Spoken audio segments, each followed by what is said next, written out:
Olá, meus irmãos.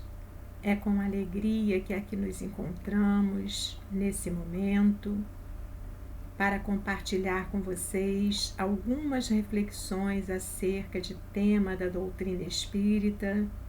Mas antes, gostaria que um carinhoso abraço pudesse lhes alcançar e gostaríamos de agradecer a Deus essa oportunidade de encontro em que nos envolvemos vibratoriamente, aproximando os nossos corações e que mergulhamos em temas de tanta relevância para o nosso crescimento, para o nosso progresso. E hoje nos coube um muito especial e atualíssimo. Aliás, quando nós nos voltamos para o estudo da doutrina espírita, temos que admitir que dificilmente encontramos um tema que não seja muito importante para as nossas vidas. Kardec foi aquele pesquisador que conhecia profundamente a natureza humana, até porque era um humanista, e diante disso trouxe para nós, a partir daquilo que os espíritos lhes revelaram, orientações, informações importantíssimas para nos auxiliar na nossa caminhada. E esse tema que vamos tratar aqui, que vamos compartilhar com vocês nesse momento, ele está contido na parte terceira de O Livro dos Espíritos, que se intitula As Leis Morais, e mais especificamente na 9ª lei, chamada a Lei de Igualdade. E o tema é precisamente desigualdades sociais. Falando acerca de igualdade, Kardec indaga os espíritos sobre desigualdades sociais. E se ele, naquela época, lá nos idos de 1856, 1857, já teve preocupação de questionar os espíritos acerca desse tema, muito provavelmente tenha sido pelo fato de se inquietar também com as situações de desigualdade vivenciadas ali pela sociedade da qual ele participava, ou de sociedades outras, né, que ele tivesse conhecimento. E esse tema, hoje, quando nós temos acesso a tantas mídias, podemos verificar que, salvo engano, diariamente ele está presente nos jornais impressos, nas mídias sociais, nas redes sociais. Em todas as mídias nós vemos praticamente diariamente as pessoas que se dedicam a estudá-lo à luz da ciência dos homens, opinando, contribuindo, justificando, trazendo teorias, tentando criar condições para que essa desigualdade possa diminuir. São sociólogos, são economistas, são políticos, todos versados sobre esse tema, tentando oferecer o que tem de melhor, com toda certeza, né, para colaborar com a sociedade na solução dos problemas que são gerados pelas desigualdades sociais. Mas antes de entrarmos na visão espírita das desigualdades sociais, nós vamos fazer um passeio muito rápido, até porque nos falta formação para adentrar nesse tema tão complexo, né? Mas vamos mostrar o que configura uma situação de desigualdade. Uma situação de desigualdade social se configura inicialmente pela diferença de faixa de renda daquele que se encontra na base da pirâmide para aquele que se encontra no topo da pirâmide. Assim, Imaginamos que na base da pirâmide está aquela camada social mais ampla e que ganha menos e que tem um poder aquisitivo menor. E no topo da pirâmide está aquela camada social em muito menor número, mas que concentra uma renda infinitamente maior do que aquele que está na base. E os estudos apontam que essas desigualdades elas estão presentes em todos os países, em todos os povos. E Kardec mesmo vem falar para nós que não vamos viver nunca uma situação de igualdade plena, porque existem as dificuldades de aptidões, por exemplo, que sempre vão deixar algumas pessoas em condição de vida melhor do que outras.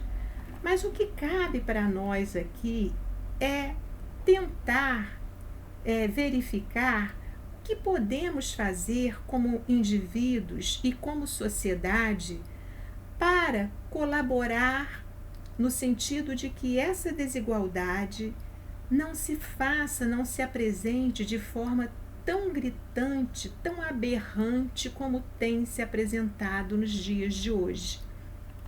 Então, falamos aqui que a desigualdade ela se revela tomando como parâmetro essa faixa de renda dos que ganham mais para os que ganham menos.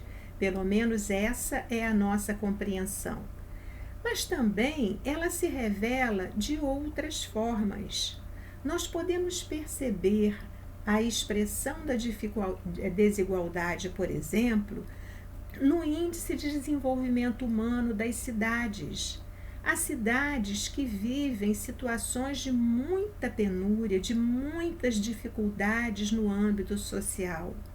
E já outras que nós podemos perceber que os serviços funcionam de forma adequada, que a população não passa por tantas dificuldades, são aquelas que têm um índice de desenvolvimento humano melhor em função da condição de vida do seu povo. Também a diferença de renda per capita é reveladora das desigualdades sociais. Mas não só isso. A desigualdade se expressa também pela diferença dos níveis de escolaridade. Nós podemos ver que determinada camada da população não tem acesso à educação de qualidade, enquanto outras, aquela que participa, né, de uma distribuição de uma renda, daquele grupo que tem acesso a uma renda maior, tem acesso a uma educação de qualidade. E aí fazemos um parêntese, porque é muito comum nos dias de hoje aparecer para todos nós a palavra meritocracia. Meritocracia seria a promoção do indivíduo, o acesso do indivíduo através do mérito, dos esforços que faz para alcançar um determinado objetivo, para galgar uma condição melhor, para ter acesso a uma boa universidade. E aí é importante que nós venhamos a fazer a seguinte reflexão: será que uma pessoa que não teve as mesmas oportunidades que outra pode competir, pode concorrer em condições de igualdade com essa outra? Então, é preciso que nós, trabalhando esse tema, reflitamos sobre essas questões que estão presentes hoje no nosso dia a dia. É muito comum a gente ver essa bandeira sendo levantada, né? A bandeira da meritocracia. Mas a meritocracia só será realmente, né, justa se as pessoas que participarem ali daquele mesmo processo seletivo, por exemplo, forem aquelas que tiveram as mesmas oportunidades. porque senão a concorrência será com toda certeza uma concorrência em condições muito desiguais. E é muito comum também que essas desigualdades sociais elas se perpetuem ao longo de gerações. Às vezes, determinado elemento de uma família que vinha reproduzindo aquele padrão de vida por muito tempo, em algum momento é auxiliado por alguém, muitas vezes é um professor que se compadece daquele jovem que é dedicado, mas que luta com muita dificuldade. Outras vezes, né, é uma situação da vida qualquer que abre um caminho para que esse jovem possa ascender socialmente e alguém, uma pessoa às vezes, numa família inteira, rompe com esse círculo, né, de desigualdade e consegue vencer e consegue ascender socialmente. Os teóricos nos dizem que algumas situações que causam essa desigualdade, que são a origem dessa desigualdade social. Uma delas nós já falamos aqui, que é a concentração de renda na mão de poucos. Esse topo da pirâmide é aquele que concentra infinitamente mais em termos percentuais do que aquele que está na base da pirâmide. Então, essa má distribuição de renda que existe ainda entre os povos é que gera, é que dá aso a que surjam essas situações de desigualdade.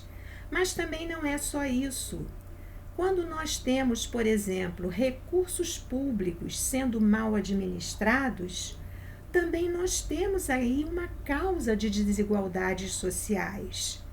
Quando nós temos também, na lógica do mercado capitalista, aquela situação de que a pessoa, quanto mais tem, quanto mais aufere lucro, mais se empenha em auferir, sem a preocupação de repartir, de auxiliar aqueles até que contribuíram para essa sua condição de riqueza, nós temos também uma causa da desigualdade social.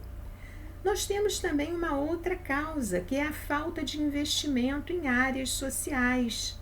É muito comum nessa época agora que estamos vivendo, né, de período pré-eleitoral, de nós vermos aí aqueles que estão pleiteando o acesso ao poder, aos cargos públicos, estarem se comprometendo com a população a fazer aquilo que se comprometeram no pleito passado muitas vezes e não fizeram, né? Então, investir em áreas sociais, a falta de investimento em áreas sociais, em cultura, em assistência às populações mais vulneráveis, tudo isso é causa de desigualdade social. A falta de investimento em educação, em saúde, a falta de oportunidades de trabalho. Nós estamos vivendo um momento em que o mundo passa por uma crise muito grande, né? Todos os países foram afetados porque a pandemia tirou empregos, a pandemia empobreceu a situação. E os teóricos nos dizem que a situação de maior dificuldade ainda nem estamos experimentando, que a situação de gravidade maior virá daqui a um pouco, né? Mas essa desigualdade, ela não se revela apenas, né, nessa situação de riqueza, de dinheiro. Ela pode se manifestar também de outras formas. Por exemplo, desigualdades que estão intimamente ligadas a gênero. Nós podemos ver que a mulher, durante muito tempo, ela foi considerada coisa, né? Ela não votava, nas culturas primitivas, ela era realmente, né, relegada a como se fosse ali um objeto, né, da casa, que compunha ali a casa. mas veio ao longo da história da humanidade galgando posições. Mas ainda hoje, depois de tantas conquistas, depois de nós termos, né, plena ciência, né, de que lidamos com pessoas do gênero feminino tão qualificadas, tão preparadas, ainda hoje, se comparado a renda da mulher à renda do homem, mesmo ela tendo a mesma carga horária, mesmo ela tendo a mesma formação, tendo condições iguais às dos homens no mercado de trabalho, ainda assim os salários que lhes são oferecidos são melhores. E isso, meus irmãos, nós não estamos falando aqui sem conhecimento de causa. Isso são as pesquisas que nos revelam essas informações, que nos trazem esses dados. Por exemplo, em 2012, um homem ganhava, em média, 35,8% a mais que uma mulher. Em 2018, essa diferença caiu para 26,9%. Que bom, né? Algo a comemorar. Só que em 2019, essa diferença voltou a aumentar e os homens receberam, em média, 28,7% a mais que as mulheres. Como explicar isso? Se pessoas que fazem o mesmo trabalho, têm a mesma carga horária, estão recebendo menos. Se mulheres fazendo a mesma coisa que homens recebem menos. Mas temos também uma outra forma de expressão de desigualdade, que é a desigualdade racial. E aí não podemos esquecer o racismo estrutural presente na nossa sociedade aqui em particular, né? E não podemos esquecer, por exemplo, que entre os negros o analfabetismo é muito maior que entre os brancos. Que o negro é aquele que, diante de uma blitz, ele é a princípio o suspeito de ter feito algo errado. Não podemos esquecer que os negros são a grande maioria da população carcerária em nosso país. Mas temos também desigualdades de classes, né? A desigualdade social no Brasil tem aumentado bastante. Nos dizem os números, as estatísticas que feitas recentemente, agora em 2019, mostram para nós que tem aumentado bastante. E ousamos dizer que no mundo inteiro, principalmente nesse período de pandemia e pós-pandemia. Então, meus irmãos, diante desse quadro de tantas desigualdades, que é um problema sistêmico aqui no Brasil e no mundo, como é que nós podemos compatibilizar a ideia de Deus diante de diferenças que tanto nos incomodam e que tanto nos assustam? Nós aprendemos com a doutrina espírita que Deus é um Pai de amor. Aliás, Jesus já nos apresentou Deus como Pai amoroso. E a doutrina espírita vem nos mostrar que Ele é Pai amoroso e bom, que Ele é soberanamente justo, que Ele atende a todos os seus filhos da mesma forma. Então, como é que nós podemos compatibilizar essa nossa crença com todas essas situações de dificuldades que nós assistimos ou porque nós passamos? E aí, nós vamos lá à questão 803 de O Livro dos Espíritos, aquela que inaugura o capítulo dedicado a tratar da lei de igualdade. E a pergunta que Kardec fez aos espíritos foi exatamente essa: perante Deus, são iguais todos os homens? E os espíritos, de uma forma até bem sintética, disseram sim. todos tendem para o mesmo fim. E Deus fez as suas leis para todos. Dizeis frequentemente: o sol, luz para todos. E enunciais assim uma verdade maior e mais geral do que pensais.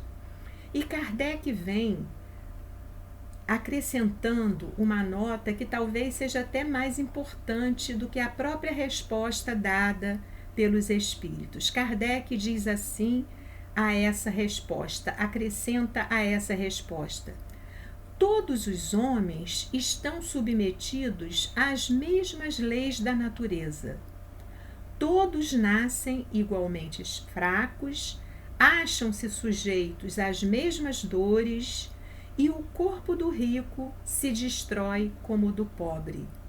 Deus a nenhum homem concedeu superioridade natural, nem pelo nascimento, nem pela morte.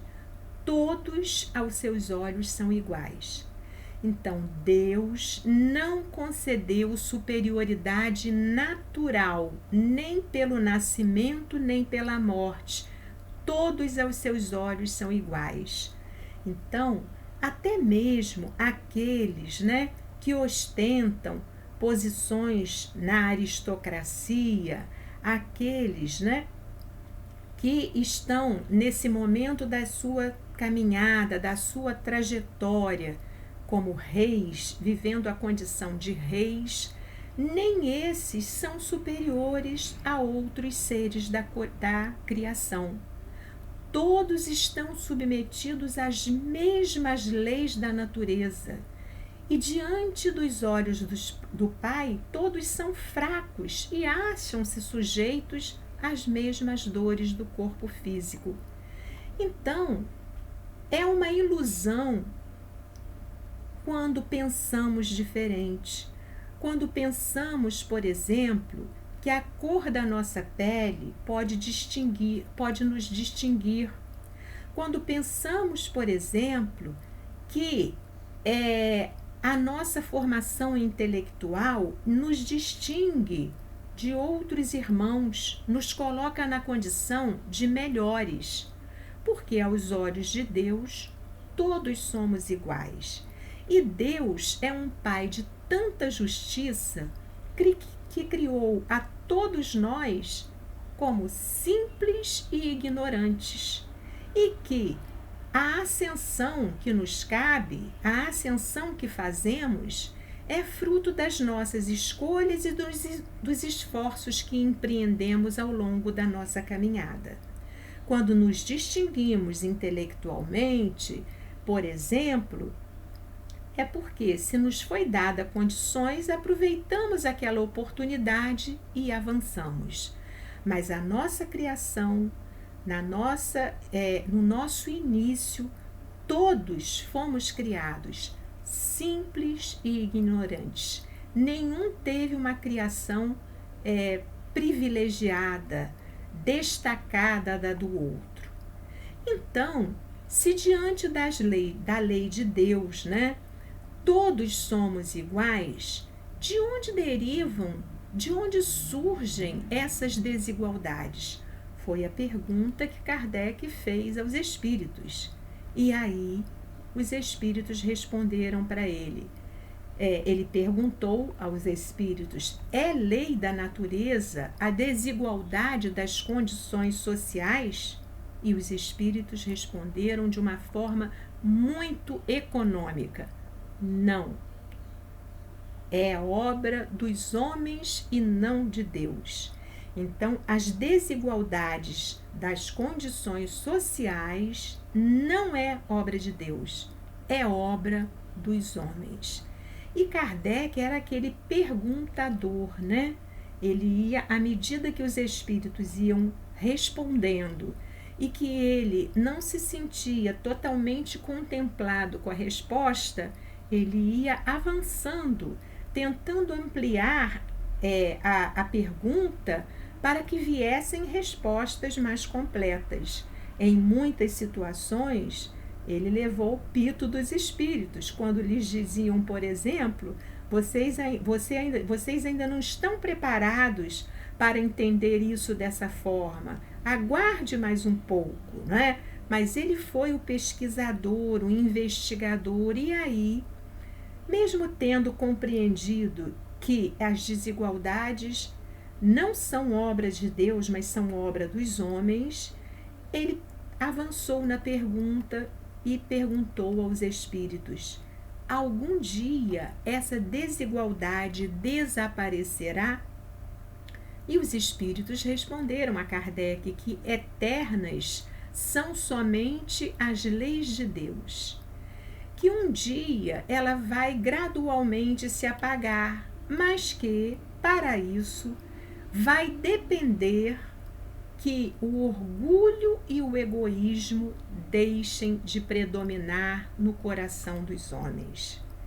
Então, quando orgulho e egoísmo não mais estiverem presentes em nossos corações, não mais teremos que conviver com essas situações de desigualdades. E aí os espíritos responderam a Kardec que restará apenas a desigualdade do merecimento. Aí sim, a desigualdade do merecimento. Porque convenhamos que pode haver não, e há na sociedade pessoas que, mesmo de posse das oportunidades que a vida lhe confere, não empreendem esforços de melhorar. São aqueles espíritos ainda indolentes, preguiçosos, que ficam ali esperando que tudo lhes chegue sem que nada realizem para conquistar, não é? Mas aí viveria uma situação de desigualdade de merecimento, se não fizesse as conquistas que teria direito de fazer. Então, dizem ainda os espíritos, dia virá em que os membros da grande família dos filhos de Deus deixarão de considerar-se como de sangue mais ou menos puro. Só o espírito é mais ou menos puro, e isso não depende de condição social.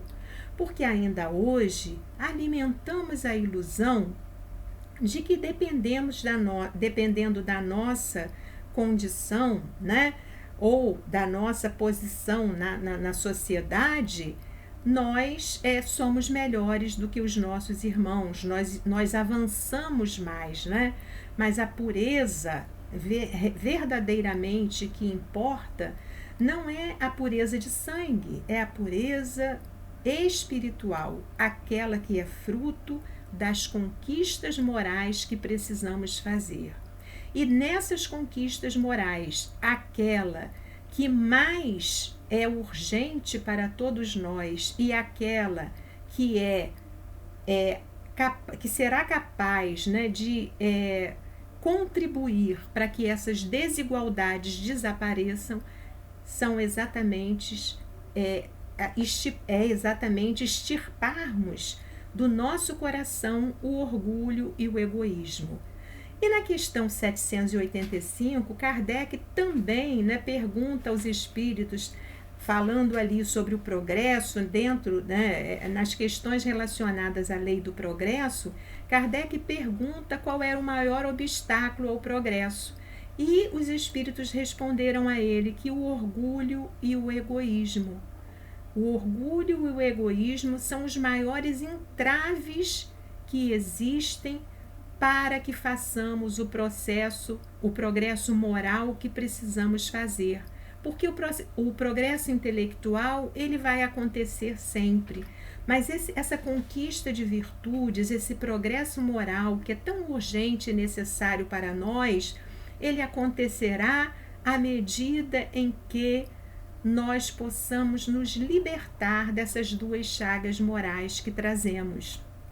E nessa nota, na nota, né, dedicada a essa questão, os espíritos respondem a Kardec. Aliás, Kardec faz uma nota, né, comentando essa mensagem de Fénelon, em que ele fala que a causa, nessa questão seguinte aqui, qual o meio de destruir-se o egoísmo, né? E aí os espíritos responderam para ele que o meio de destruir-se o egoísmo é exatamente nós nos libertarmos da influência da matéria. Os espíritos disseram assim: de todas as imperfeições humanas, o egoísmo é a mais difícil de enraizar-se, porque deriva da influência da matéria, influência de que o homem, ainda muito próximo de sua origem, não pôde libertar-se. Nós estamos próximo à nossa origem porque saímos do planeta primitivo para o planeta de provas e expiações. Então estamos próximo ao começo ainda, né? Por isso que é tão difícil para nós nos libertarmos do orgulho e do egoísmo. Agora, é interessante que tanto o orgulho como o egoísmo está lá em Obras Póstumas, num capítulo dedicado a esse tema. Tanto o orgulho quanto o egoísmo, eles existem, né? Eles servem para nós de meio de preservação também. Agora, o que desanda nisso daí? E pedimos licença a vocês para ler aqui um trecho de Obras Póstumas, em que Kardec fala para a gente de uma forma... Aliás, esse capítulo eu recomendo que todos visitem depois. Kardec diz assim: o egoísmo é bem sabido que a maior parte das misérias da vida tem origem no egoísmo dos homens.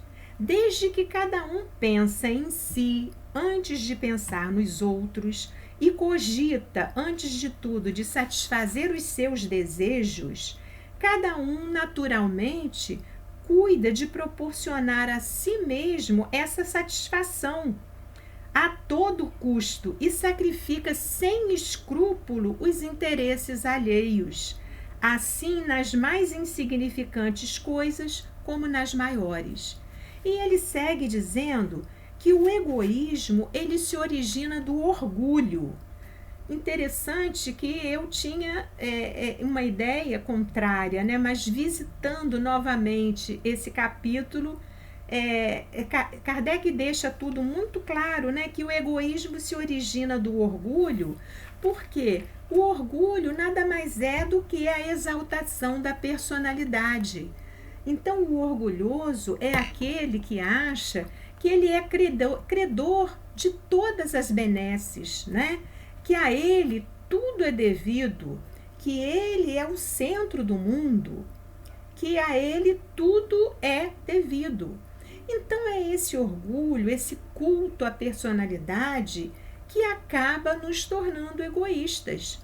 Quando eu me sinto o centro de tudo, quando eu vejo que a mim tudo é devido, eu procuro atender primeiro as minhas necessidades, segundo as minhas necessidades, terceiro as minhas necessidades, e o tempo inteiro eu vou agir de forma que apenas as minhas necessidades sejam atendidas.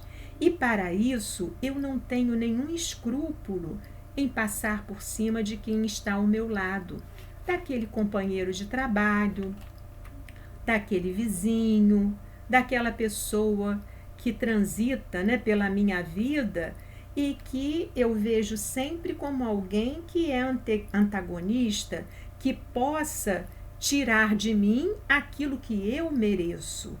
E aí eu sugiro que leiam esse capítulo porque é muito interessante. O tempo não nos permite trazer outros trechos aqui que mereceriam também serem destacados.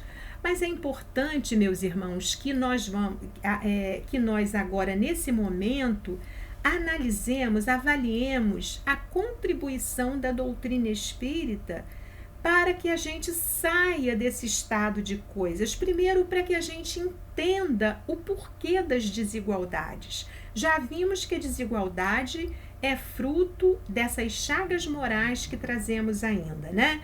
Tem origem a partir dessas chagas morais.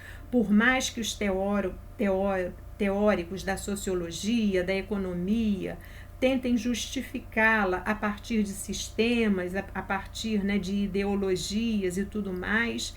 São as dificuldades do homem que fazem com que as desigualdades se façam presentes, né? Então, a doutrina espírita, quando ela vem nos mostrar, por exemplo, que essa vida aqui é um sopro, que ela é um nada na nossa trajetória de espíritos imortais que somos, que ela é um intervalo muito pequeno, que nós já vivemos em outro momento e viveremos outras tantas vidas. Quando a doutrina espírita descortina para nós essa nossa trajetória espiritual, mostrando que somos espíritos, que ocupamos um corpo com o objetivo de progredir e que esse contato com a matéria é exatamente para que possamos fazer esse progresso que é necessário, mas que na verdade não somos donos de absolutamente nada, que somos mero usufrutuários. Então a casa que eu penso que é minha não é minha, porque ela vai ficar aí para os meus herdeiros e também não será deles, porque ficará por um tempo para os herdeiros dos meus herdeiros usufruírem. Nós somos apenas usufrutuários, nós não temos absolutamente nada. Porque quando deixarmos o corpo aqui, só levaremos conosco aquilo que realmente ninguém pode nos tirar. Aquilo que a traça não rói, né? Nem a ferrugem consomem. Levaremos apenas as nossas conquistas morais. Então, essa visão vem colaborar para nós, para que nós entendamos essa situação. Então, se passamos hoje por um momento de privação e nos achamos injustiçados, achamos que não fizemos por merecer aquilo, é muito importante que cultivemos a certeza que nós não somos aquilo ou não seremos permanentemente aquilo, mas que nós estamos vivendo uma situação, estamos inseridos num contexto que é o mais adequado ao nosso progresso, ao nosso crescimento. Então, nós não somos os títulos que ostentamos, nós não somos o dinheiro que temos na nossa conta bancária, nós não somos a propriedade, as propriedades que amealhamos ao longo da nossa existência e que tanto tememos perder. Nós estamos vivendo, exercendo determinados papéis que poderão se alterar de uma hora para outra, porque não temos, né, domínio sobre isso. A vida, muitas vezes, vira, né, as situações da nossa existência se modificam muito rapidamente. Então, nós estamos aqui na condição de pessoas que usufruem bens, que ostentam determinados cargos, né, que lhes chegaram, né, para que pudesse progredir, mas que um dia tudo isso ficará aqui. E aí nós vamos, de certa forma, compreender e aceitar essas desigualdades. Agora, é importante também que nós não nos conformemos com essas situações de tanta disparidade, que nós estejamos aqui inseridos nessa sociedade, também contribuindo com o que de melhor tem, aceitando sim aquilo que a vida nos oferece, porque já entendemos que é o que precisamos naquele momento, mas que façamos esforços para mudar a nossa situação, para avançar. Para isso temos a inteligência, mas também que não nos conformemos com as situações de privação por que passam os nossos irmãos. E aí que, se estamos em condições de auxiliá-los, que não hesitemos em fazer. Aliás, o princípio da justiça da justiça lá, né? Não da dos homens, mas da justiça divina, é fazer aos outros aquilo que os outros, que gostaria que os outros lhe fizessem. Esse é o princípio da justiça divina, né? Da justiça divina. E aí, meus irmãos, quando a vida nos colocar em situações, né, em que possamos colaborar para diminuir essa gritante desigualdade que existe, né, em nosso país, mas existe no mundo também. No nosso país, nós somos hoje na escala de países, né, que tem maior desigualdade, estamos em 7º lugar. É uma posição que não nos envaidece, com toda certeza, né? Mas que possamos, de alguma forma, oferecer à sociedade em que estamos inseridos a nossa colaboração para diminuir essas desigualdades que tanto nos afetam, porque, graças a Deus, já saímos daquela condição de indiferença.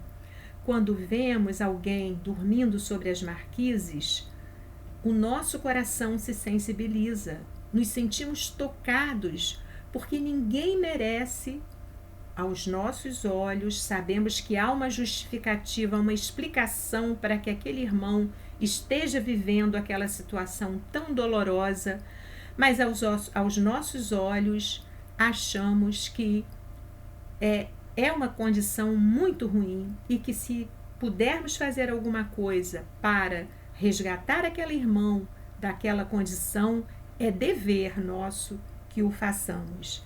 E aí, participando dos conselhos que a nossa comunidade tem, atuando na nossa casa religiosa para fazer trabalhos que realmente resgatem as pessoas de uma situação de penúria, e é também elegendo aqueles representantes nossos que têm um currículo realmente que demonstra compromisso com o social, que demonstra compromisso com o cuidado às populações vulneráveis, não é? Então, escolher bem também faz parte, né, dessa nossa... escolher bem quem nos representa, procurando olhar não interesses menores, mas ver o currículo da pessoa, o que ela propõe para diminuir essas desigualdades. Isso também é muito importante. E aí Kardec pergunta, né, lá na questão 807, encerrando esse tema desigualdades, que se deve pensar dos que abusam da superioridade de suas posições sociais para, em proveito próprio, oprimir os fracos. E são tantas as histórias, não é, meus irmãos? A cada dia nós temos contato com situações que nos envergonham profundamente. Quantas carteiradas são dadas ainda hoje? Quantos irmãos nossos ainda dizem: você sabe com quem está falando, né? Usando de uma pretensa autoridade que na verdade não tem, porque a autoridade verdadeira é aquela que vem do exemplo. Então os espíritos responderam a Kardec que o que se deve, em relação a essa questão, o que se deve pensar dos que abusam da superioridade de suas posições sociais para, em proveito próprio, oprimir os fracos, que merecem condenação. Ai deles, serão a seu turno oprimidos, renascerão numa existência em que terão de sofrer tudo o que tiveram feito sofrer aos outros. E aí não significa isso que haja aí um princípio da lei, né, da pena de talião, mas nós sabemos que a pedagogia divina atua nesse sentido. Nós só aprendemos muitas vezes, só reformulamos conceitos, só mudamos paradigmas quando sentimos na nossa pele a dor que fizemos o outro sentir. Isso faz parte da pedagogia divina. Então, meus irmãos, que possamos meditar acerca desse tema de tanta relevância para todos nós, que cuidemos das nossas ações, né? E que possamos oferecer a essa sociedade em que estamos inseridos, nesse momento, o que trazemos de melhor em nossos corações. E a doutrina espírita nos dá ferramentas preciosas para isso. E que, em relação à nossa própria vida, cuidemos muito dos nossos atos, para que não cheguemos no outro plano como aquela rainha de França, que de forma iludida pela posição em que ostentava, imaginava chegar lá e ser acolhida como rainha, e viu que a realidade não era essa, né? Que havia súditos seus, aqueles a quem ela havia desprezado, ofendido, que estavam em condições muito melhores do que as delas. Então, que possamos meditar sobre esse tema e pensar nas nossas próprias vidas. O que estamos fazendo desse presente que Deus nos concedeu, que é a vida nesse momento da história da humanidade. Como a estamos vivendo? Que a paz de Deus seja com todos.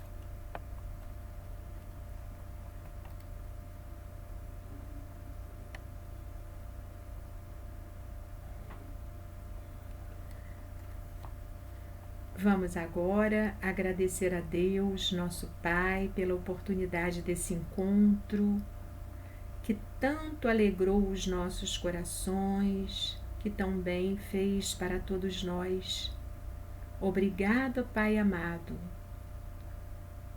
pelas lições que o Teu Evangelho, que a doutrina espírita nos proporcionam, que são ferramentas seguras para as nossas vidas, que possamos usá-las da melhor forma em nosso proveito e auxiliando os nossos irmãos de caminhada.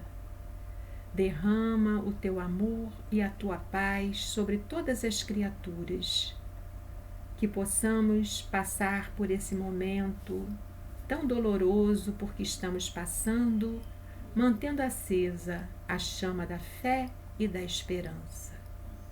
Obrigado por tudo, Senhor, e que assim seja.